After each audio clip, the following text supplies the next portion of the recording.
வேலை பார்க்கறதோ வீடும் காலியாகாது. இப்போ தான் கொஞ்சம் ஃபினிஷ் ஆகுது. வெயிலும் 4 நாளாக நல்லா அடிக்கிறதுனால கொஞ்சம் காயப்பட்டு எடுத்து வச்சாச்சு எல்லாத்தையும்.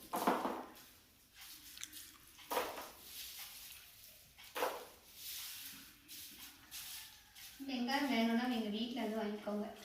கொரியர்லாம் போடுறதுக்கு ஆப்ஷன் இல்லாமல் இருக்குது. சில பேர் கேட்குறீங்க கொரியரில் பார்சல் போடுங்க அப்படின்ட்டு.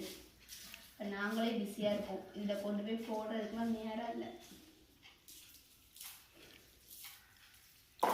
மொத்தமாக வாங்கினா ஓகே. கொஞ்சம் கொஞ்சமாலாம் அனுப்புறதுக்கு என்ன சொல்கிறது, பார்சல் வந்து சேர்றதுல இதுவும் இதாயிடும். ஆனால் ஆல்ரெடி சில இடத்துல மழை பெய்யுது, சில இடத்துல வெயிலாக இருக்குது. அப்புறமா என் மண்டை குருவி குடும்பம் இருக்கோம், அதோட தானே எடுத்தாவில். ஒரு பர்சன் வந்து கமெண்ட் பண்ணியிருக்காங்க எனக்கு பர்சனல் சேட்டில். ஊருக்கு போய் உள்ளி எடுக்கிறதுக்கும் வெங்காயம் எடுக்கிறதுக்கும் சாணி அள்ளுறதுக்கும் மாடு மேய்க்கிறதுக்கு தான் போனியா? ஏன்டா உங்களுக்குலாம் சாணி அள்ளுறதும் மாடு மேய்க்கிறதும் விவசாயம் பார்க்குறதும் உங்களுக்கு என்ன அவ்வளோ கேவலமாக தெரியுதா? விவசாய குடும்பத்தில் வந்து இருந்து பாரு, அப்போ தான் அதோட வலியும் நீ எப்படி உனக்கு சாப்பாடு வந்து ஈஸியாக வெளியில் வருது அப்படிங்கிறது உனக்கு புரியும்.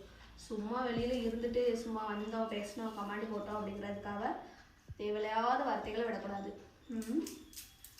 அதுலேருந்து உழைக்கிறவங்களுக்கு தான் அதோட வலியும் இதுவும் புரியும். அதனால் இதை நீ கேவலமாக நினச்சின்னு வச்சுக்கோயே, அப்புறம் நீ ஒழுங்காக உட்காந்து சாப்பிடவும் முடியாது. விவசாயிங்க வந்து வேலை பார்த்து உங்களுக்கு வெளியில் உழைச்சி வெளியில் அனுப்பவும் முடியாது நல்ல விதமாக.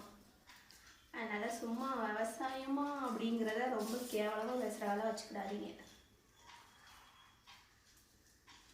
அதனால் வார்த்தைகளை வந்து எப்போதுமே யோசித்து பேசணும். என்ன வார்த்தையை விடுறோங்கிறதையும் இது பண்ணணும், நினச்சி பார்க்கணும். எங்கள் தாயே, உழைப்பு மாத்திரம்தான் சோறு போடணும். என்றைக்குமே சும்மா உட்காந்து பேசிட்டு ஒருத்தங்களை குறைச்சோம் பேசணும் அப்படிங்கிறது வந்து சும்மா உட்காந்து இது பண்ணிட்டு பண்ணலாம்.